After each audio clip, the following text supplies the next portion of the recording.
welcome to another edition of, what's the name of the show? Wagon Wheel.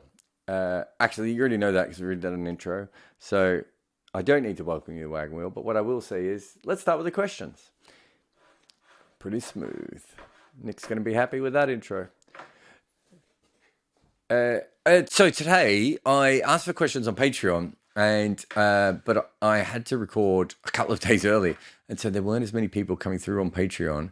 And so what ended up happening was that I had to ask also on my emailer. So if you don't know, I have an emailer. It's called, what's it called? Why don't I know the name of my emailer? It's called Wickets at wickets.substack.com. Jarrod Kimber Sports Almanac or whatever it's called. But yeah, you can find that there, blah, blah, blah, blah, blah, and go. And so I just asked people. Ask me some questions. So we've got some questions from some other people.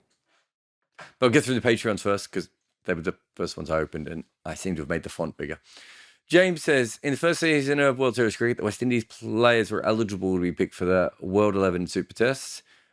Was this World 11 the greatest side ever to be assembled? All right, so we've got Gordon Greenidge, Barry Richards, Viv Richards, Clive Lloyd, Asif Iqbal, Tony Greig, Imran Khan, Alan Knott, Andy Roberts, Wayne Daniel, Derek Underwood.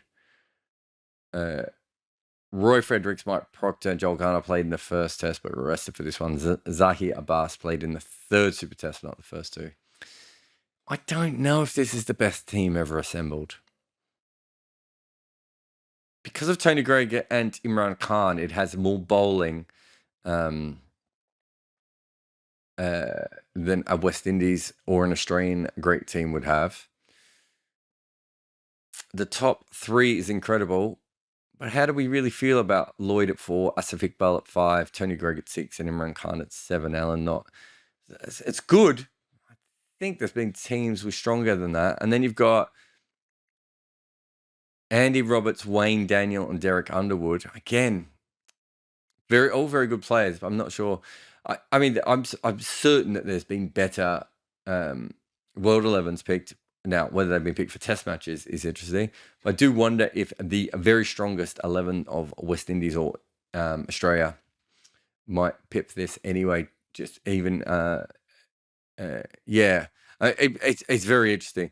However, if you put Roy Fredericks, Mike Proctor, well, maybe you don't need Proctor, but if you put Roy Fredericks, Zahir Abbas, and Joel Garner into this team, I wonder if then it becomes the best team ever. But it's there and thereabouts, James. It's a great question. Satchmo says, is the current South African attack with 5 frontline bowlers superior to the Australian one, which only has 4? Yes. They've got more options with their spin. They can spin it both different directions as well, with Harmer and Kashev Maharaj. They still have Shamsi, who I think still has a better first-class bowling average than Simon Harmer, available to them as well on the spin. On the seam bowling, obviously, they've got absolute depth there. Different kind of bowling attack. In many ways, but they cover a lot of the things that Australia have. That said, would you rather have your 5th bowler be Cameron Green and know that he can bat at number 6, or would you rather have your 5th bowler be Marco Janssen or Keshav Maharaj and know that you basically finish batting at the 6th position? So yes, it is a stronger bowling attack, but is it a stronger team? Based on that, I don't know. I think it's a really interesting thing that they've decided that Maharaj, Rabada, Janssen, am I missing anyone else? Maybe even Norkia can hold the bat a little bit and do things with the bat, which means that they're kind of taking a huge punt on it. But it means making runs against them shouldn't be easy. But I think it would make more sense if South Africa had a really strong batting lineup, and they don't. So look, I find it very interesting that the whole, and I will be doing something on this. I just haven't got around to it yet. But I like it hasn't got as much press as Bazball. I can't think of that many teams who, I mean, I could be wrong. I don't see Marco Janssen as being an all-rounder in Test cricket over the next 3 years. I don't think that means he will not be an all-rounder. I don't think he'll ever be a number 7 though. Maybe I'm wrong again. Certainly, I don't see him being a consistent number 7 over the next couple of years. So he came in at number 6 the other day, of course. So that was even funnier. Ian says, as associate nations grow and develop, where is the line between benefit and hindrance of having lots of heritage players, i.e. South African-born Dutch players, in the side? I mean, England has a lot, Ian, so I mean, it seems to help them. There is a marketing problem that does come about from that. There is certainly, if you've got no players coming in from local systems, you wonder how sustainable that is. We've certainly seen things like, what's his name? Picky France in Namibia is a different kind of situation where you have the one black player who doesn't do anything. We've had that in the UAE with local born players. I'm trying to think if Oman have had a local born player who perhaps wasn't good enough to be in their side as well. So there are certainly times when there's a token element to it, and that token is worse.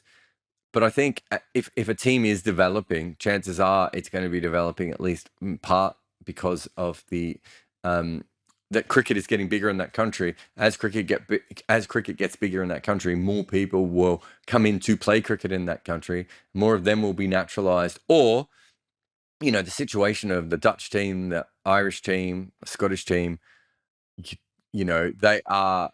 As they get bigger, people with passports who can play for those teams reach out, and so they are strengthening their team. They're strengthening, if you have, even if they don't play, a lot of those guys are strengthening the club cricket scene, I suppose now the professional scene in somewhere like Ireland, all those sorts of things.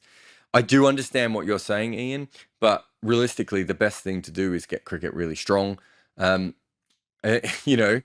South Africa, you could have had the same conversation in, the 1800s or 1900s in South Africa, that a lot of the players were basically English. Over time, you build a culture and then players start to come more naturally.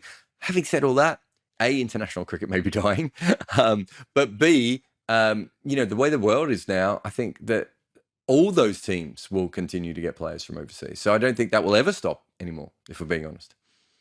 Will says, do you think the failure to have regular India-Pakistan Test series has contributed to Test cricket falling behind other formats in those countries? For 15 years, the two nations have only met in white ball cricket. Yes, I suppose. I remember Ishant Sharma, that series. Is that the last one? I think it was. The last Test series. So it was right at the start of my career. I don't think that was as big as some of the India-Australia series. Certainly in India, I think having Pakistan, Australia, and England would help. But I think Test cricket was struggling in some of those countries when India and Pakistan were playing each other, right? So, no, I suppose is actually the answer to your question. I don't think that's the case. India played Pakistan all the way through the 90s and barely played any test matches, right? So, no, I don't think that's right. Interesting question, though. Roger says, what do you make of Stokes' ultra-aggressive batting approach since he has become skipper? Essential to the tone philosophy of the new coaching captaincy, or is it likely to end in tears? I think it's probably likely to end in tears. I think it's unnecessary. I sometimes feel, and I don't think I've ever written about this, or maybe I have, he kind of has like these three different modes. He has absolute block, he has absolute attack, and he has that sort of middle ground where you feel like he can hit a single off every single ball, but he's not really thinking of anything other than singles. And I wonder how much of it is because he's an all-rounder and he maybe hasn't developed mentally the way that batters sometimes do. But he does seem to, and there's a reason he doesn't average over 40 in Test cricket, right? And will never average over 45 probably in Test cricket, or even anywhere close to it at this point. And it is in part because of the mindsets that I think he gets himself into. I don't think he has the ability to gear up, gear down, gear sideways, do a little bit of attack but not fully attack, or do a little bit of defense but still look for singles. It's quite often you look up and he's like 0 of 18 balls. It's not how batters bat. And there's this sort of, I don't know, I'm trying to think of the right word, this sort of muscular way he thinks about batting. Look, I like that. If they're going to go all in on this, then certainly he does need to set it to a certain point. He needs to back himself. And I remember when Scotland started attacking at the top a lot more, the Scottish players would talk about how, Kyle Coetzer the fact that he was willing to do it meant that they felt more comfortable because he was going to fail as well. I'm trying to remember if that conversation was correct, but I think that's how I remember that conversation going. So with that, I kind of like Stokes doing that.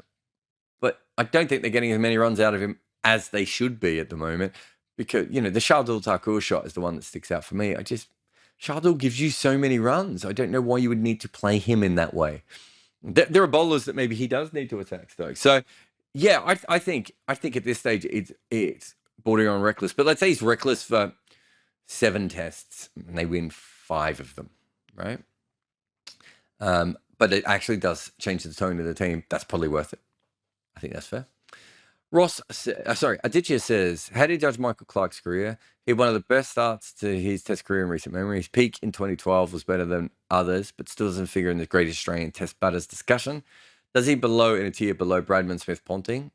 Or would you rate others like Chappell, Harvey, Border, and Moore above him? Yeah, I would have all of those above him.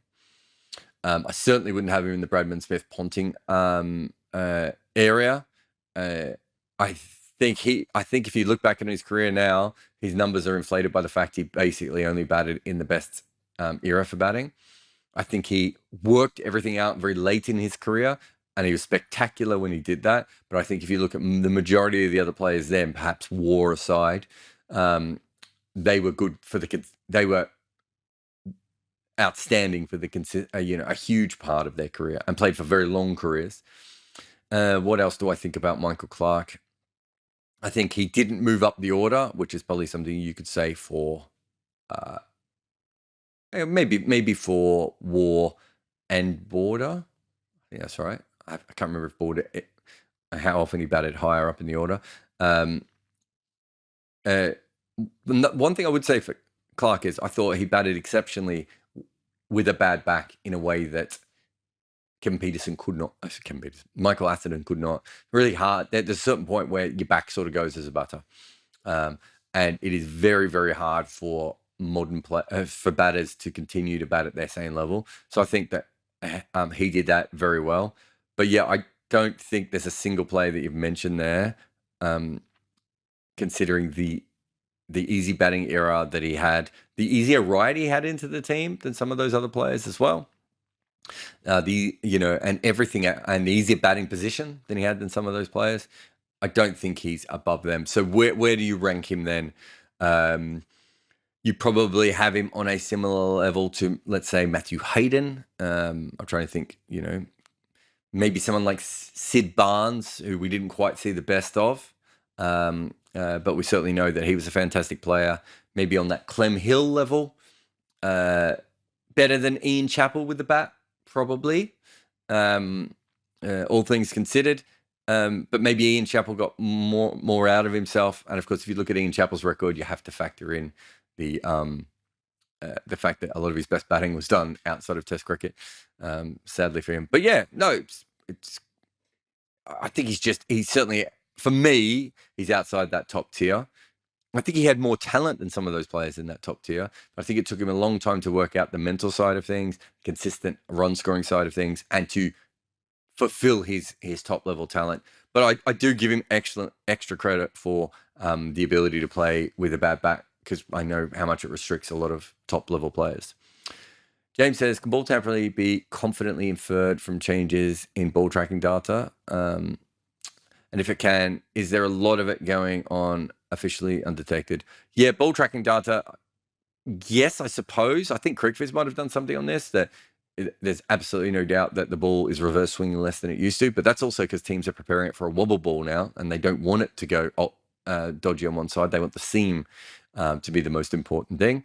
But yes, I think I've said before many times that probably 80% of the time when the ball is reverse swung, someone has done something illegal.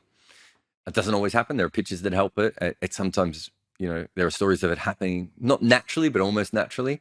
And there are sometimes when you don't need to do anything dodgy.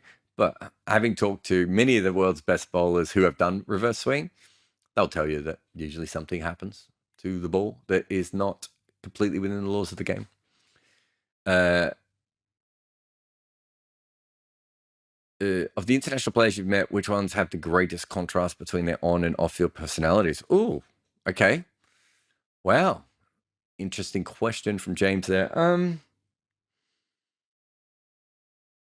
Biggest contrast between their on and off-field personalities.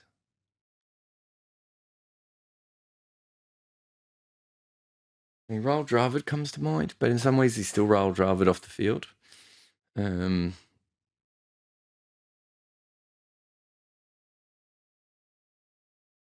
Mitch Johnson was one. Mitch Johnson was certainly one. Steve Harmison might be another one, actually. So two sort of bowlers that you kind of had their best days and their worst days, and we kind of thought of them in a specific way, and they're actually quite different to that.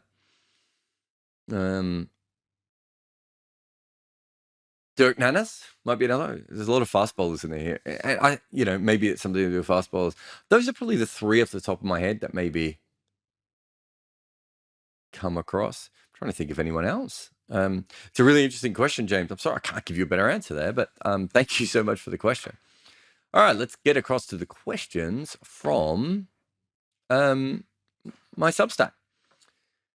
Abhishek says, these days batters score more runs than in the 90s. These days, but batter scoring 100 in times was a Macram can be compared to 100 scored these days. Well, batters aren't scoring more runs in the 90s. The batting average is less in the last 5 years than the 90s.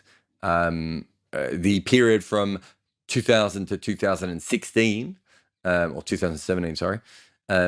Certainly in those days, batters were making a lot more runs than they were in the 90s, and a lot more runs than they've made in the last 5/6 years now.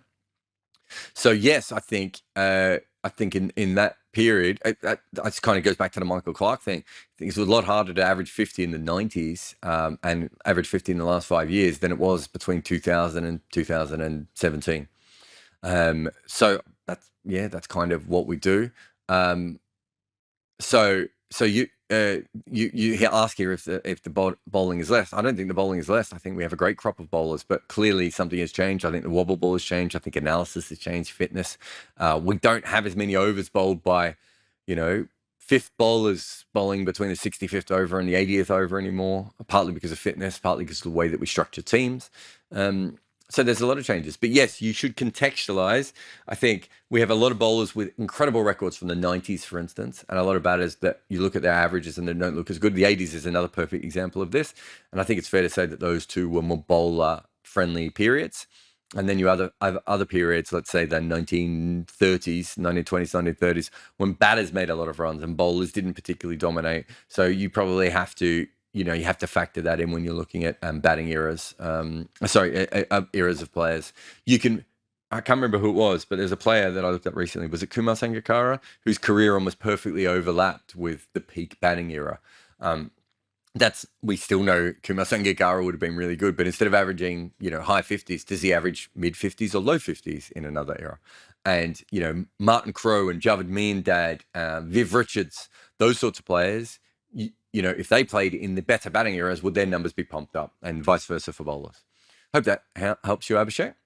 Phil says, could it work if international teams only played ODIs every 4 years at the World Cup? The lack of familiarity with the format could make it more exciting.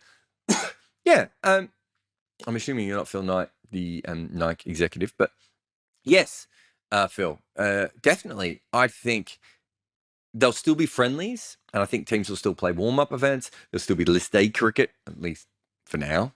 I'm quite interested by that. I also like the idea of, because I suppose at its best, ODI cricket is my least favorite format, but at its very best, it's a combination between a test match and a T20 game, which that would heighten it even more, Phil, especially if you didn't know who your best players were coming in. It could end up very good. What I worry about is if we play no ODIs at all between the World Cups and list A cricket disappears, does the one day World Cup just die a natural death? I suppose that would be my concern of that, but also think we need to get rid of a lot of bilateral cricket, so we might have to. Neil asks, what are the main reasons that bowlers deliver cross-seam deliveries? Okay. Do I have a ball in front of me? Not ideal. For YouTube, this will work. If you're listening to the podcast, good luck. But essentially, when you're bowling a cross-seam delivery, when you release the ball, sometimes it can land on the seam and the seam will stand up, and sometimes it'll land on the smooth bit. Maybe sometimes it'll land on the rough bit, depending on what you're doing with the ball. If it lands on the rough bit, it will react in one way. If it lands on the smooth bit, it should skid through. And if it hits the seam, it should bounce up. So you're giving yourself 2/3 different trajectories once the ball has been bowled. So what you want to be able to do with a cross-seam ball is bowl it really hard into the pitch and give it as much chance as possible to grip or slide. And then from then on in, you've got a huge advantage over the batters. It's particularly hard to play cross-bat shots against the cross-seam ball. Realized that was harder to say than I thought it was going to be. Yeah, that's how it works. And that's why it works. I think it's a fantastic ball. I actually don't think it's used enough. Keshev says, it's a shambles to see South Africa playing 2 test series in Exeter with the exception of a couple of 3 test series. When they're quickly becoming possibly the best pace attack in the world. And the best part is they're still young and become GOATs. Yeah. Any chance you think the FTP can still be modified to get more tests? No. Don't think South Africa is going to play any more tests. I think even if the FTP was modified, I don't think they want to fit in more tests. I think they understand their place in the world. And sadly, it's a tricky position to be the 4th/5th biggest team, and they're playing a lot of good teams, and they're focusing on their domestic tournament, which everyone will start to do. Amir says, do you have any opinion about the huge show made in the wake of Scott Boland's Ashes success? While there's a total lack of Indigenous representation in professional Australian cricket, not to take away from his own Indigenous identity, but from what I know, he only learned about it in adulthood. Yep, that's true. He'd already played for Australia. I don't know if he played for Australia when he found out, actually. I thought it was before he played for Australia. Unless it was, I can't remember now. I do remember when he found out, though. Maybe I'm out of line, but I feel like the spectacle around him had a strange edge, giving Indigenous people from Indigenous communities nowhere to be seen in the sport. Look, the first thing is that Scott Boland talks about it all the time. You're right, he found out about it late in life. So did Darcy Short. So did Scott Boland's brother. I'm trying to think, there was another player recently who found out about it late. But Scott Boland has reconnected with it. Dan Christian is, I suppose, the shining light, the right word, but the main sort of pusher of Indigenous culture within cricket, and he's taken Scott Boland aside. They had the Indigenous side that all came over to play in England. It's a huge thing for all of them. It is important to Scott Boland. Is the most important thing. Sorry, I said important a lot there.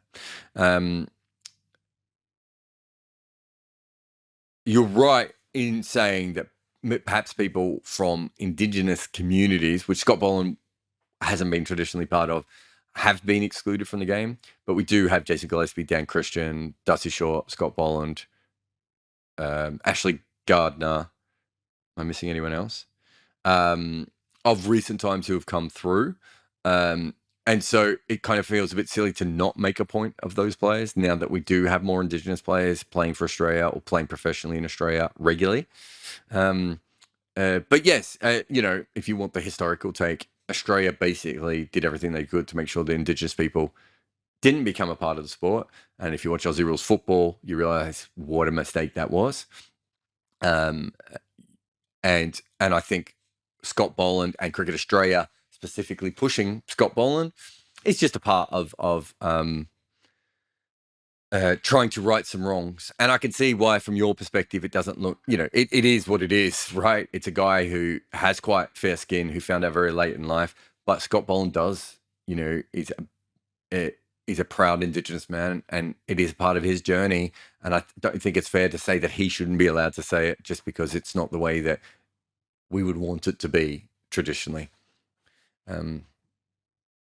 But yeah, Deepak says, this summer has been historical for the Netherlands, 4 teams touring them. It's been incredible. I've commentated a lot of that too.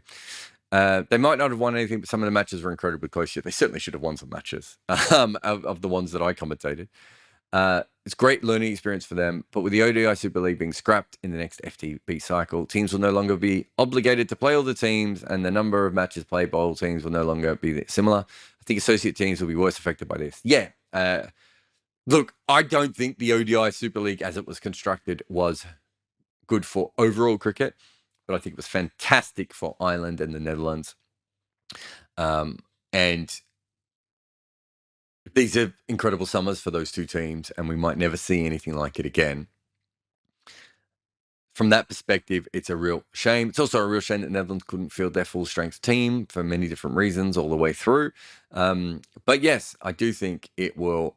I think in some ways they lost a lot of these games of this summer because teams finally knew about them and knew about their players and been thinking about it rather than playing them in one-off games. But that also means that Netherlands will know the weaknesses of their players a lot better than they might in associate cricket or, in easier games. So I think it was fantastic. I was proud to play a small part in whatever I commentated. I'm trying to think what I commentated now, but the few games that I commentated, I just thought it was brilliant for cricket to see them playing the sort of cricket that they should be playing, the amount of cricket that they should be playing. So for that to disappear, I think it's a huge issue. And, it's one of those small things that only people like me will care about. And in a couple of years' time, we'll realize what we've lost. But it's not the first time that we've lost stuff when it comes to associate cricket. So, Grocky says, how do you think boards can be motivated, incentivized to use T20 domestic money to foster good things that cricket need, like associate cricket development, expanding the number of test playing nations? Yeah. Are the big three too self-interested, badly managed, corrupt, and other boards too bankrupt to ever get there? Well, the other boards don't want any of that. They don't care about any of that. Their job is, the Australian Cricket Board's job is not to make Papua New Guinea cricket big, right? That has to be the ICC. That has to be done formally. And if the other boards all don't get together and allow the ICC to actually run the game, then none of that T20 money is going to come across. There is an argument going ahead that every time you hire a player from a country, you should be donating the same amount of money into cricket development in that country. I just can't imagine any team owners or boards would ever do anything like that. But that is one way of looking at some of those sorts of things. There's lots of great questions that you've asked here about women's cricket and creating a better world game. No one's in charge, Grocky. There is no one around to create a better world game. Cricket Australia, BCCI, Cricket Sri Lanka, Cricket South Africa, Cricket West Indies, none of these boards' job is to make cricket a game, and that's why we're in the position we're in now. And their job is to make as much money from their local product, and they're going to continue to do that. They might do small things that help associates, but I can't imagine any of them doing the major things because they've had 30 years to get their act together, and they don't want to. They keep the ICCs, the people who provide the umpires and the balls, and because of that, the game stagnates, even as it is probably developing and growing quicker than it ever has before. Ankit says, given what is happening with schedules and boards vying for slots for the respective leagues, I was kind of curious about the state of broadcasting rights for test matches. Following the logic that the longer the tests are, the tests last a lot longer, so they have more spots for advertising and other stuff. I do realize that not everyone watches a test match constantly. No. So this has always been the case, and with streaming rights even more so. Of one thing that a test cricket can do is, what are you talking about? 35 hours of content, maybe more than that, really, maybe 40 hours of content over 5 days. You can't get that in a T20 league. You can't get that in a one-day series, right? You also get repeat customers. You also get an older audience who are generally a little bit more wealthy and willing to spend stuff, and we know how to advertise to them maybe slightly better than we do to younger people. You get repeat customers, as I said before. I remember years ago, and I can't remember if these numbers are exactly accurate now, but I remember being told by TV executives that you get about 32 million people watching a very good India one-day game. Sorry, T20 game. You get about 25 million people for a very good one-day game, and you get about 8 million for a test match, right? Sorry, that wasn't a TV exec. That was someone who worked in commentary. And they were talking to me like that was bad for test cricket. And I was like, so you get 8 million on one day, and you get 8 million on the next day. You get 8 million on the next, and And I don't think we fully exploited that. So yeah, I've said a million times that there is absolutely no doubt that you can make a lot more money from Test cricket than we currently do. It is not sold correctly. It is not marketed correctly. It is not fully exploited, financially, even close. TV executives laugh sometimes at how little they have to pay for TV rights of Test matches, considering the kind of audiences they can get for them, how long they watch for. Right. So yes, in every single way, there is so much more that can be done with Test cricket. It's not going to be done now because they kind of had their chance. Is my guess, unless someone does it separate to T20 in as a outside league or something. Pushka says, in one of his recent YouTube episodes, Ashwin mentioned the importance of first-class cricket for T20 as well. He cited the example of the West Indies. The last generations grew up in first-class era and became superstars in T20. The current generation has grown up in T20 and are not dominating like the last generation. I get his point, and it's certainly something they believe very strongly in the West Indies. And it's something that a lot of coaches and players talk about of you get tested so much more in red ball cricket that you develop and you have to have a more complete game, which will help you when you get to T20. The only thing I would say is that T20 cricket caught up with West Indies. They were the pioneers, and eventually everyone else worked out, the majority of their tricks and started doing what they were doing. And so suddenly you had a situation where they are no longer special in that way. It's possible that Ashwin's right and I'm right, and it's a combination of both, or it's possible it's his theory is more right or my theory is more right. But I think that's a very easy thing to say, and I think that I'd be shocked if there isn't a part of truth to it, because I do look at first-class records when I'm looking at players for T20, because I want to know their overall quality. That's not to say if someone doesn't play Test, Obed McCoy's played 3 first-class games and averages 50. It's not the end of the world for me, but I do look at those things to have a look, to get more information on them as players, and I do think it's important. But I also think that a lot of what happened with West Indies was they were on their own thinking about T20 cricket in a way. They're playing in all the leagues around the world. I think T20 cricket just kind of caught up to where they moved it to.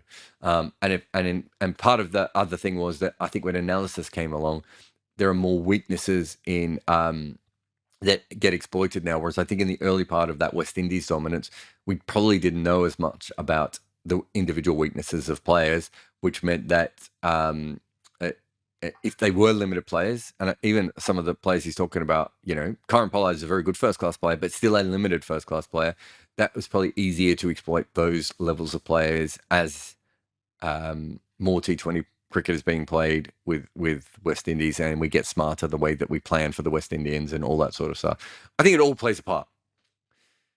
LJ? I think it's LJ. You're made supreme overlord of global cricket with total executive power. What goes wrong? Well, I'd ruin the game in a heartbeat. What would I do? What would I do that would go wrong? I would probably I'd probably get rid of almost all bilateral white ball games, and I would bring in an overall league, which would probably lead to some kind of split, because India, England, and Australia would probably try and do what the Premier League football teams did what the European football teams did with their kind of league. So yeah, I would probably do something that would help all cricket and would actually tear a hole in the middle of the game, probably.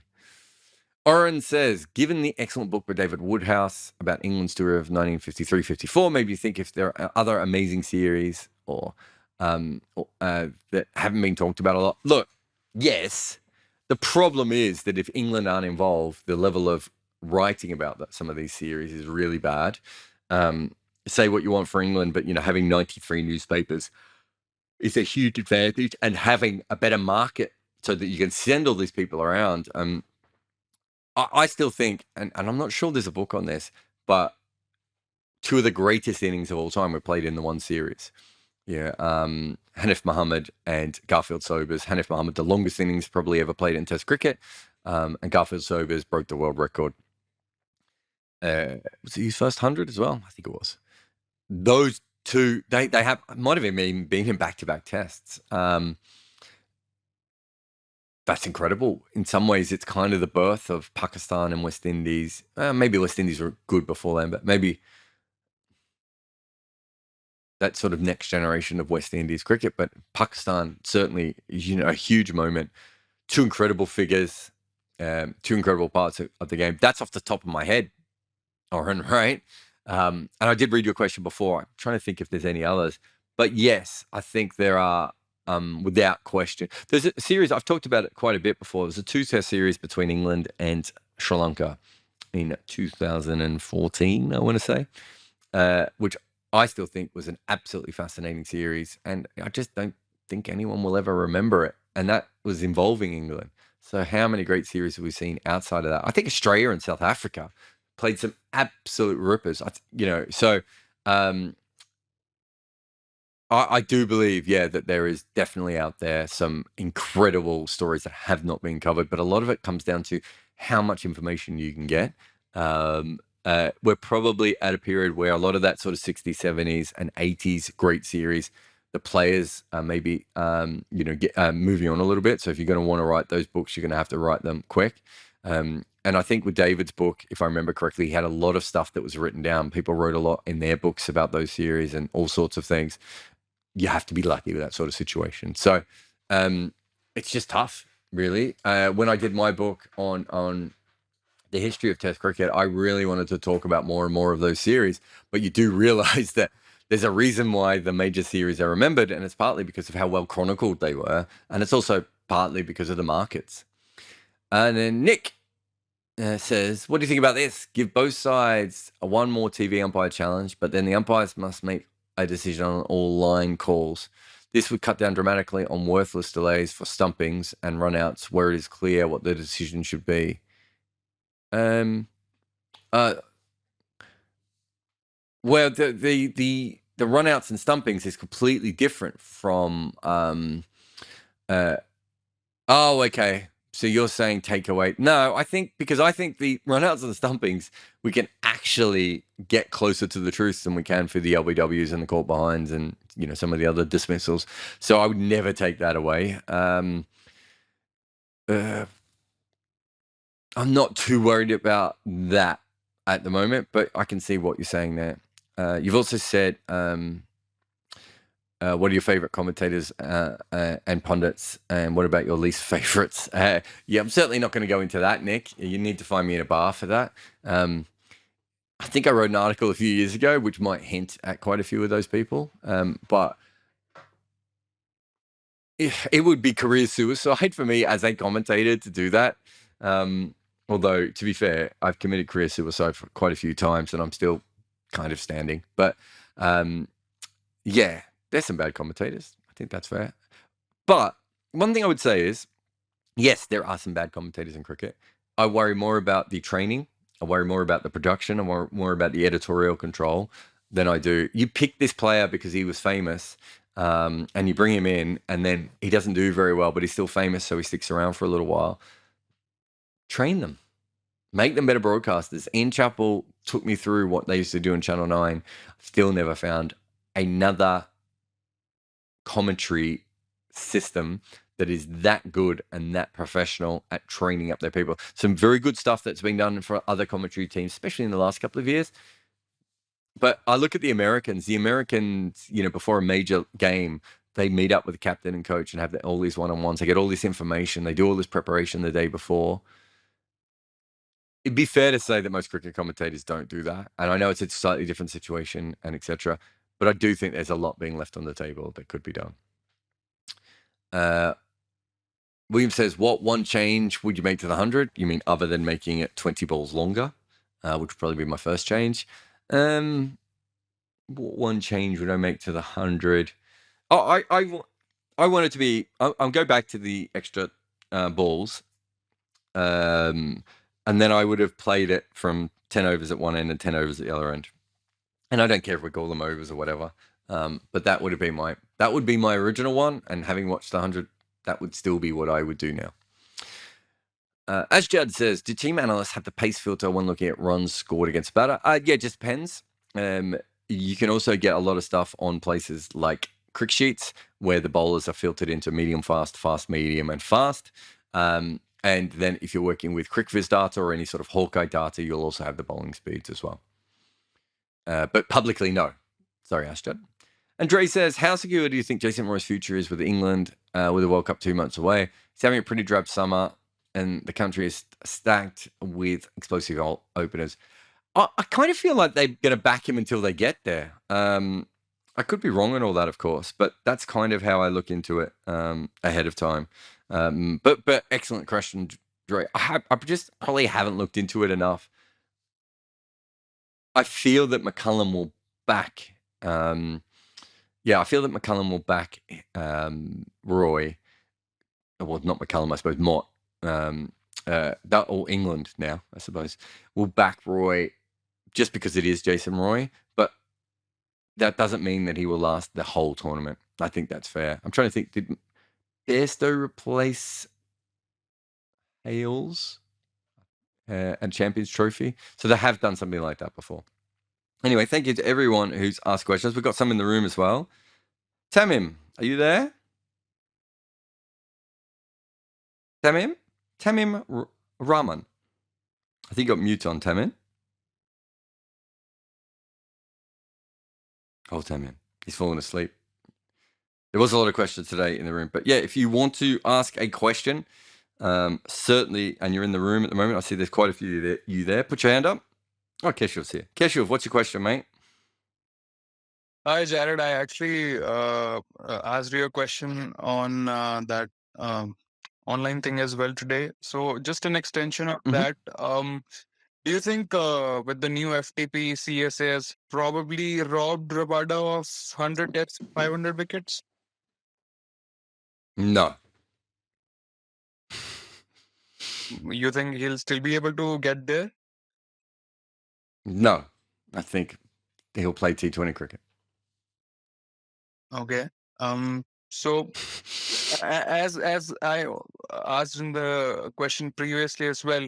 So part of the question was if South Africa ends up winning WTC next year, or even continue with good show in test matches in the next WTC cycle, any chance you see of maybe making those 2 test series at least 3 test matches somehow somewhere in the FTP?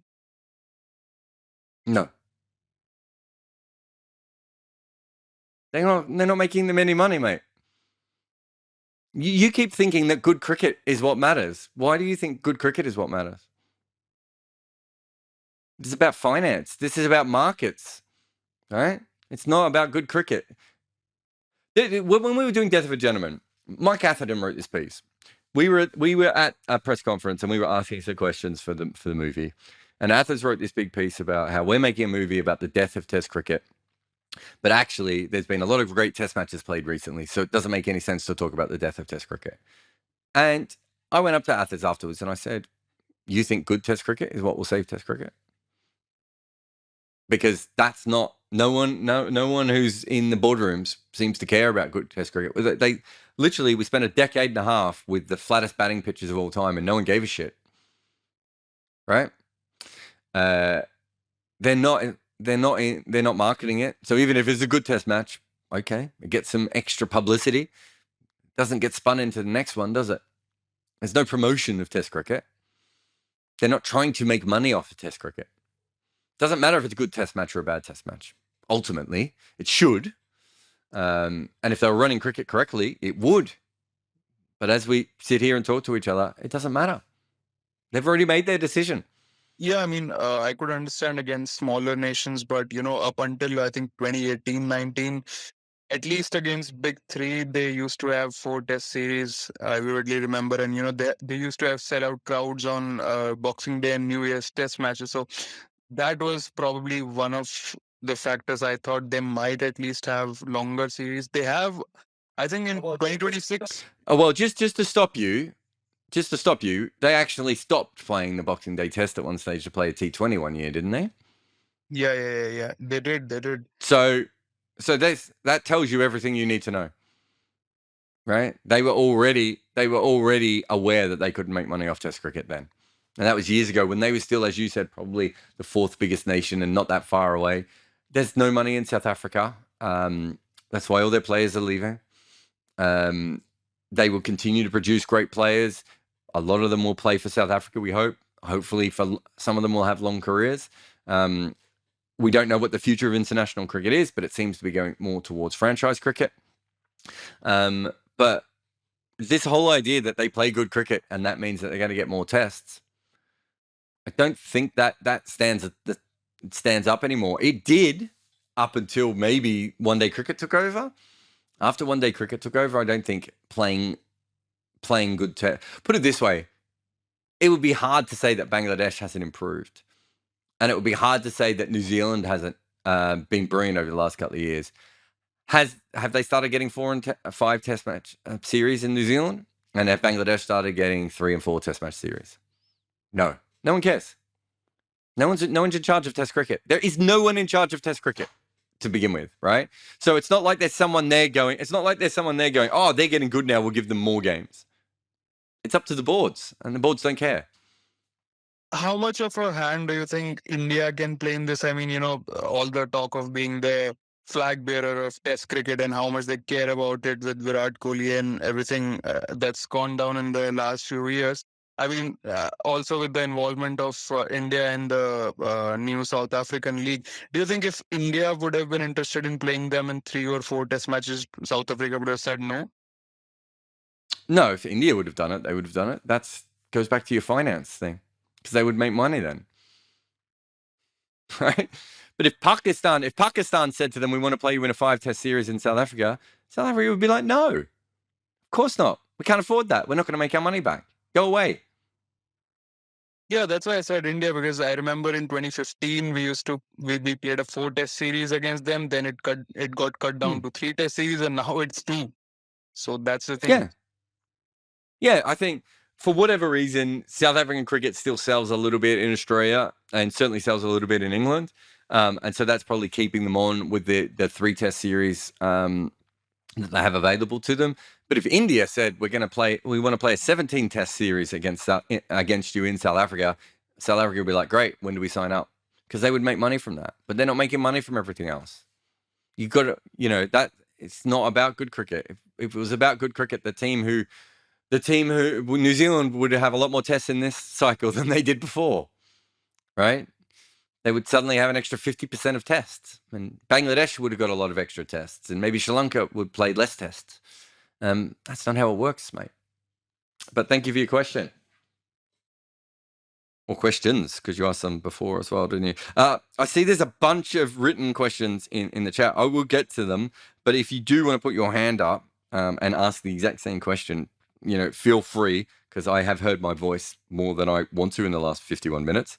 Tamim, are you here? Yeah, I'm here. Oh, there he is. Hey, mate, what's your question? My question is, what do you think is the future of the BPL? BCB ruined it, like from 2019, and then nationalized it somewhat.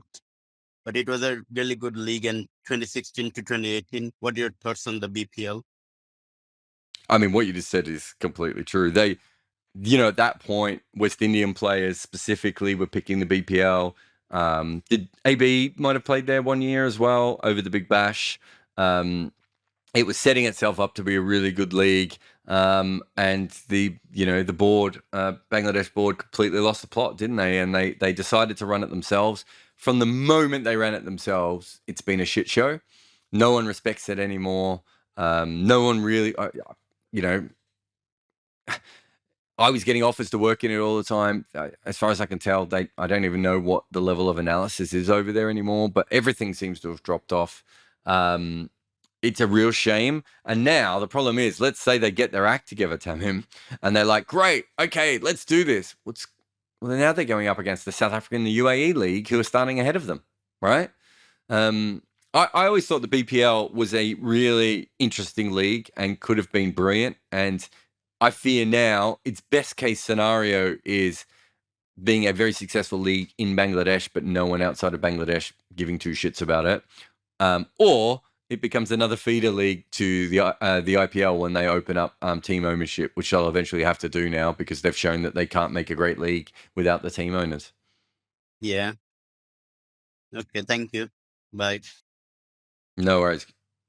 But yeah, it's a real shame because, as I said, I think it would have helped Bangladesh cricket going ahead if they'd been able to do that. Bhaskar, are you there? Hey, Jarrod, long time. But my question is about, I've asked this question about batsmen. that people who actually spend a lot of time in first class cricket and then make the debuts and are fairly successful. But we don't see that happening with bowlers, like people who come in a bit late. And then I can't remember somebody who made a debut in their late 30s or the early 30s and then had a good long career, or even if that was a spinner. So why do you think that is happening? Like people like Hasi and Bhojis and all kind of Badrinath for India come in, but bowlers, I don't see anybody who has made that transition to the logic of that they know they go game better and evolve over time and are more confident is there. So why is it not happening to bowlers as such? Well, I think it does happen to bowlers. I mean, Rangana Harath is certainly one off the top of my head. Ryan Harris. How old was Vernon Philander when he made his debut as well? Scott Boland, I suppose you could put in there of recent times. Akshar Patel. But the main reason it doesn't happen as late is because bowling relies on a certain amount of athleticism that declines quicker than the athleticism needed to bat. And so your window to be a really good bowler probably starts earlier and finishes earlier, and your window to be a really good batter probably starts a little bit later and finishes a little bit later. Or actually, maybe it starts at the same time, but finishes a little bit later because you can bat when your athleticism is gone. It's very hard to bowl once your elbow, wrist, finger, shoulder, whatever that may be, or if you're a fast bowler, all your physicality goes. So, once you're in your 30s, it makes it much harder to keep that kind of physicality going. So I think that's probably the majority of the thing. And then if you've bowled, I always think that this is not the case for all bowlers, but I use Ben Hilfenhaus as an example of this. Perhaps someone like Sean Tate, maybe someone like Graham Onions, Ryan Sidebottom, of players who probably were picked after they should have been picked. And we probably never even saw the best of them or at the international level. Ben Hilfenhaus bowled 90-mile-an-hour outswing, which was unplayable for a couple of years. By the time he was playing for Australia, it was high 80s, but it was clear that it had already taken a toll on his body, and he ended up being more of a plodding mid-80s bowler through the end of his Test career. Sean Tate was definitely quicker before he played for Australia than when he played for Australia. Some of his early spells are, I don't know how people even stood at the other end to them, if we're being honest. So yeah, there's certainly that is a big part of it, I think, is the athleticism side of things. And you really, with bowlers, you probably want to pick bowlers the minute you think they're ready. And with batters, you probably want to pick them once you know they're ready, but they're also able to make consistent runs. Bowlers have shorter windows, I suppose. So you want to make sure that you haven't missed out any of that window. So it's very often that a bowler will be picked on almost no first-class form. And it's very rare for a test batter to get picked on no first-class form. Okay, that sounds good. Thanks, Jarrod. No worries. Thanks, mate. So anyone else wants to put their hand up? I'll try and go through a couple of the written ones in here, but there's a ton. Someone's speaking to me in Spanish. I probably won't be able to do that. Faisal says, what will be the best combined bowling attack of current bowlers according to you? 5-man attack, 2 new ball bowlers, 1 first change seam bowling all-rounder and a spinner. Yeah, I think I'd probably prefer to have 2 new ball bowlers, 1 first change specialist, and then probably 1 spinner who spins it one way and 1 spinner who spins it another way. That would probably be my ideal one. What else we got here? James says, understand for Test, but why was Payne made ODI captain after Cape Town? Why not just go back to the normal red ball, white ball route? I think it's probably fair to say, I think it was probably fair to say that they were just shitting the bed back then, James, in every single way. So I wouldn't go too much into depth. They just thought that Tim Payne was their savior, which is, of course, hilarious with what we know now. You've put in here, would you say that Payne and Finch are the most fortunate players of modern Australia? I don't think Finch is. I think outstanding white ball player. Maybe fortunate to be a captain, but not not in any other way. It depends on how you look at Payne. I've said before, if you look at the way that Payne was batting before Dirk Nannes almost ripped his hand off in that stupid game, whatever it was, that's the T20 Invitational match. I think that at that stage, Tim Payne could have. I've written before that I thought he could have been captain of Australia legitimately at that point. And I don't think he was quite thought of as an automatic choice, but I think he was on everyone's radar as someone who could have been that. He's fortunate in the way that his career went, but I suppose he was unfortunate in the fact that after that Dirk Nannes knock on his hand, he really wasn't the batter that he had been beforehand. You know, I remember Ricky Ponting talking about him being he could get in the team as a specialist batter after he, you know, and that was, I just don't think Ponting had seen enough of him after he'd been hit on the hand. He just wasn't the same player after that. And I don't know how much it bothered him psychologically or how much it was just a physical thing or whatever it was, but it seemed to stunt his development as a first-class player, and that's why he didn't make any first-class hundreds. It's possible that people like me and Ricky Ponting were overrating him early on as well, but I thought he had a brilliant technique, and I thought he could bat top order in first-class cricket, which meant he could bat, you know, 5, 6, 7 easily in Test cricket. And yeah, I was, you know, a huge fan of his. So he was unfortunate and fortunate at the same time.